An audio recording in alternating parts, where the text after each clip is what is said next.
අර මීගමුව කියන නම ගැන රාජාවලියත් කතාවක් තියෙනවා. මීගොමුව කියලා. ඒ කියන්නේ මීවද මීපැණි තිබුණු ගම. අද අපි මේ ගැඹුරින් කතා කරන්න යන්නේ ශ්‍රී ලංකාවේ බටහිර වෙරළේ තියෙන ගොඩක් දෙනෙක් දන්න ඒත් සමහර වෙලාවට සම්පූර්ණයෙන් තේරුම අරන් නැති නගරයක් ගැන. ඒ තමයි Meegamuwa. Hello, how are you? Are you with us? With the main news broadcast in Negombo. From today onwards, you have the opportunity to listen to the latest regional news. Every day on Negombo News, this information is brought to you by your dear Arjun Milan. News broadcast in Negombo. From today onwards, you have the opportunity to listen to the latest regional news.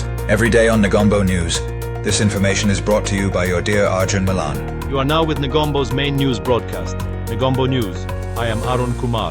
Good day to you all. Negombo News, which has earned a reputation among regional news outlets, always brings you something Negombo News. So see you soon. Until then, have a good day. කෘත්‍රිම බුද්ධිය AI දැන් හැමතැනම කතා වෙන මාතෘකාවක් නේද? ඒක ඇත්ත.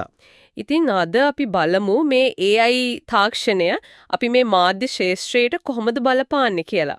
හොඳයි. අපි මූලාශ්‍ර කීපයක්ම අරගත්තා.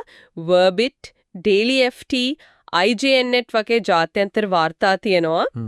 ඒ වගේම අපේ ලංකාවේ දිවයින CIR වගේ තැන්වල පහළුන දේවල් විශේෂණ අදහස් එහෙම තියෙනවා. බලමු මේකේ තියෙන අවස්ථා මොනවද? අභියෝග මොනවද? අර සදාචාරාත්මක කාරණා එහෙම ටිකක් ගැඹුරින් කතා කරමු. මේමයි. මේක හරි වැදගත් මාතෘකාවක්. මොකද දැන් රිපෝට් ලින්ක් වගේ ආයතන කියන විදිහට මේ AI වෙළඳපොළ හිතන්නකෝ 2027 වෙද්දී ඇමරිකානු ඩොලර් බිලියන 312කට වඩා වැඩි වෙයි කියලා තමයි කියන්නේ. බිලියන 312ක් ලොකු ගාණක්. ඔව්. ජාත්‍යන්තර මාධ්‍ය ආයතන නම් මේක දැන් වේගෙන් අරගනිමින් ඉන්නේ. හැබැයි තොම්සන් රොයිටර්ස් පදනම කියනවා ගෝලීය දකුණේ. ඒ කියන්නේ අපි වගේ රටවල් වල ලංකාවේ හැම මේක පාවිච්චි කරන එක තාම හරිම මුල්ලවදිය කළ තියෙන්නේ. නැත්තම් හරි අසමාන මට්ටමක. ඒක නම් ඇත්ත වෙන්නේ නැති. හැබැයි ඉතින් මේකෙන් වාසිත් තියෙනෝනේ. අර Verbit වගේ ආයතන කියන විදිහට ලොකුම වාසියක් තමයි කාර්යක්ෂමතාවය. හරියට හරි. ඒ කියන්නේ වැඩ ඉක්මන් වෙනවා. ඔව්. හිතන්නකෝ අර කැප්ෂනින් දාන එක. ඒ කියන්නේ සිරස්තල වගේ දේවල්. නැත්තම් ප්‍රවෘත්ති බෙදෙන එක. ඔය වගේ එකම දේ කරන වැඩ AI එකකට දුන්නම මාධ්‍යවේදීන්ට හැම කාලේ ඉතිරි. හරියටම නිර්මාණකරුවන්ට ඒ කාලය අරගෙන එයාලගේ ඇත්ත වැඩේට ඒ කියන්නේ අලුත් දෙයක් හොයන්න, ලියන්න, නිර්මාණයක් කරන්න යොදවන්න පුළුවන්. ඒක ලොකු දෙයක්. ඒ වගේම අර දත්ත විශ්ලේෂණය කරන්න, ඔව්. පරීක්ෂණ වැඩ ලේසි කරගන්න, දැන් ව්‍යාජ පුවත් එහෙම අඳුරගන්නත් AI උදව් කියනෝනේ. Google මිචිගන් සරසවිය වගේ තැන් ඒ ගැන වැඩ කරනවා කියලා තිබ්බා. ඔව්.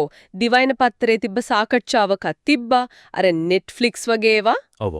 අපිට බලන්න දේවල් නිර්දේශ කරන්නේ ඒත් AI පාවිච්චි කරලලු. ඒක නම් අපි හැමෝම අත්දකින්න දෙයක්.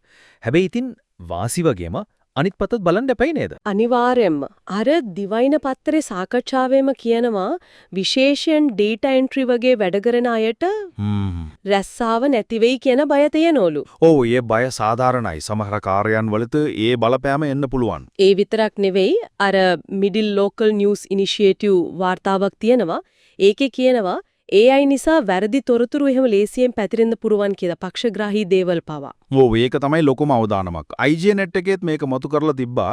ගොඩාක් AI හදන්නේ බටහිර දත්ත වලින්නේ. එතකොට මේ පක්ෂපාතී ගතිය එන්න ඉඩ තියෙනවා. ඒ කියන්නේ එක පැත්තකට බර වෙන්න පුළුවන්. ඔව්. ඊට අමතරව අර පුද්ගලිකත්වයට තර්ජන, සයිබර් ප්‍රශ්න මේ AI වැඩ කරන්නේ කොහොමද? ඒක විනිවිද පේනවද කියන එක ගැනත් ප්‍රශ්න තියෙනවා. අර ඩීප් ෆේක් කතාවත් ඒ වගේ නේද? දිවයින පත්‍රයේ කතිකාචාර්යවරයෙක් කියපු විදියට. ඔව්, ඒක නම් භයානකයි මගේ. කෙනෙක්ගේ මූණ අරන්, කටහඩ අරන් හරියට ඇත්ත වගේ බොරු වීඩියෝ හදනවා. එතකොට ඇත්ත මොකද්ද බොරුව මොකද්ද හොයාගන්න බැරි වෙනවා. ඒක තමයි මිඩල් වාර්තාවේ තව කියරම අර පොඩි මාධ්‍ය ආයතන තියෙන්නේ. ඒවට සල්ලි මදි නිසා මේ අලුත් තාක්ෂණය පාවිච්චි කරන්න අමාරුයි කියලත්. එතකොට ඉතින් මේ ඔක්කොම එක්ක බැලුවම AI පාවිච්චි කරද්දී නිකන් බෑ වගේ නේද? මොකක් හරි නීති රීති ටිකක් සදාචාර රාමුවක් ඕනෙමයි කියන එක තමයි මතුවෙන්නේ. අනිවාර්යයෙන්ම. ඒක දැන් ලොකු කතිකාවතක්. අර Reporters Without Borders එකයි තව ආයතන එකතු වෙලා ගෙනාපු පැරිස් ප්‍රඥාප්තිය තියෙන්නේ. ඒකෙන් කියන්නේත් ඒකමයි. මාධ්‍ය ආචාර දරුව රැක ගන්න ඕන, මිනිසයාට මුල් තැන දෙන්න ඕන, වගකීම තියෙන්න ඕන වගේ දේවල්. හරිම වැදගත් කාරණා ටිකක්. ඔව්, මේ තාක්ෂණයයි මිනිසයාගේ හැකියාවයි අතරේ බැලන්ස් එකක් තියාගන්න එක තමයි වැදගත්ම දේ. ඩේලි FT එක තිබ්බ සාකච්ඡාවක අර ඩයලොග් එක්සියාට එක කෙනෙක් කියලා තිබ්බා. අපේ රටට අපේ දේශීය સંદર્ભයට ගැලපෙන AI මෙවලුම හදන එක කොච්චර වැදගත්ද කියලා. ඒක හොඳ අදහසක්. නැත්තම් පිටින් එන දේවල් විතරක් හරියන්නේ නැහැ. හරියට හරි ඒ සාකච්ඡාවෙම ටීවී දෙරනායකේ මාධ්‍යවේදියෙක් තියා තිබ්බා. මාධ්‍යවේදීන්ට මේ ගැන පුහුණුවක් දෙන එකයි AI පාවිච්චි කරන විදිය විනිවිදභාවයෙන් තියෙන එකයි කොච්චර වැදගත්ද කියලා.